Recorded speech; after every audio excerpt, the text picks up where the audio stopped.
ये अंतर यात्रा सूत्र कहता है, अंतर यात्रा का यात्री भीड़ में होकर भी अकेला रहता है, वो भीड़ को स्वयं के भीतर प्रवेश नहीं करने देता है।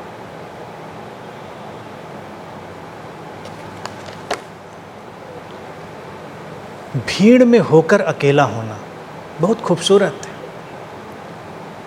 साधना के लिए व्यक्ति को अकेले होने की कला सीखनी पड़ती है।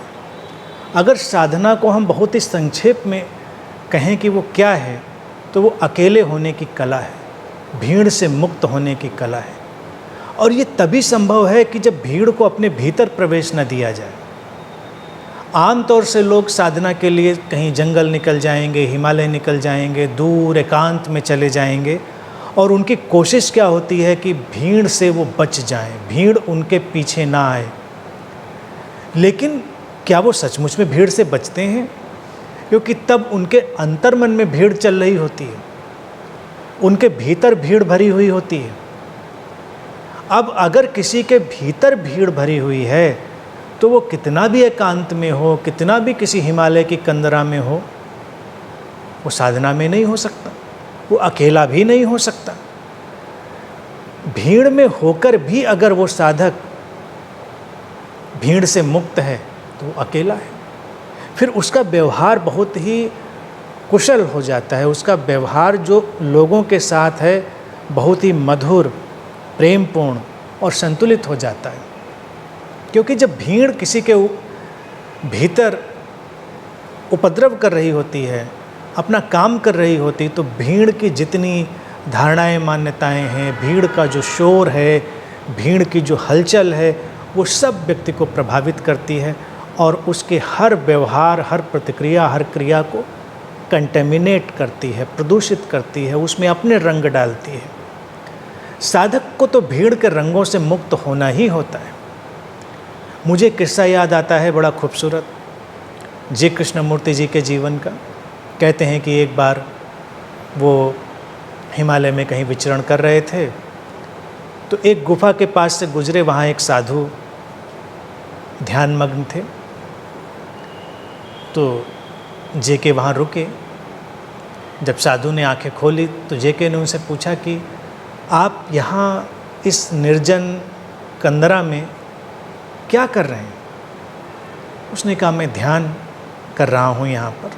तो जेके ने कहा कि तुम यहीं ध्यान क्यों कर रहे हो? तो उस साधु ने जवाब दिया कि मैं भीड़ से बचने के लिए यहाँ पर आया हूँ। तो कहते हैं कि कृष्णमूर्ति जी ने उसकी आँखों में देखा और कहा कि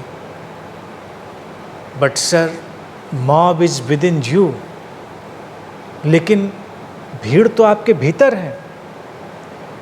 और कहते हैं कि वो बहुत ही संवेदनशील, ग्रहणशील, विनम्र साधु रहा होगा।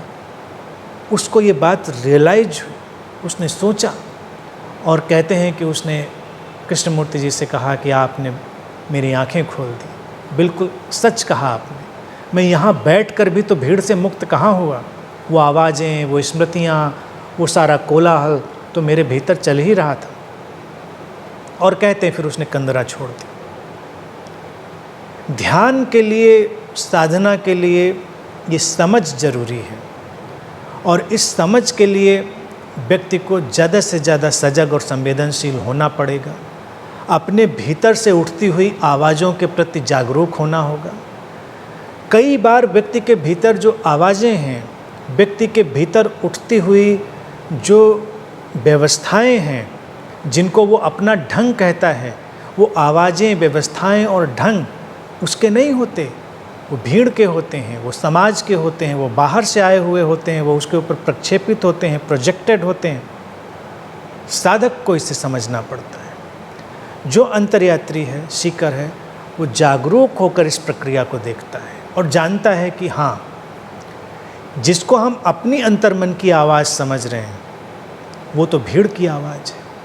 अब ये भीड़ धर्म के रूप में हो सकती है, ये भीड़ राजनीति के रूप में हो सकती है, ये भीड़ परिवार के रूप में हो सकती है, ये भीड़ किसी मत, संप्रदाय, किसी पंथ, किसी भी रूप में हो सकती है। भीड़ तो भीड़ है। इस जागरूकता के साथ जब वो सीकर, वो खोजी इसे देख लेता है तो ग्रेजुअली, धीरे धीरे वो भीड़ से मुक्त होने लगता है। जैसे कोई पत्ता जब पकने लगता है, पीला पड़ता है, धीरे से एक दिन साख से टूटकर गिर जाता है, ऐसे ही जब परिपक्वता आती है साधक के भीतर अपने अंतर्दर्शन की, तो उस परिपक्वता के साथ जैसे जैसे वो आगे बढ़ता है, भीड़ पीले पत्तों की तरह उसके भीतर से गिरती जाती है और तब पहली बार वो अपने अंतर्मन की आवाज़ सुनता है, अपनी इनर वॉइस सुनता है। जब तक कोई साधक भीड़ से मुक्त नहीं होता, वो अपने अंतर्मन की आवाज़, इनर वॉइस उसे कभी नहीं सुनता। वो दबी हुई है तमाम आवाज़ों, तमाम भीड़ की परतों के नीचे। इसलिए सीकर के लिए बहुत ज़रूरी है कि वो अकेले होना सीखे, भीड़ से मुक्त होना सीखे। और ये जैसे जैसे उसकी सजगता, संवेदनशीलता बढ़ेगी, उसके साथ बड़े सहज रूप में घटता है।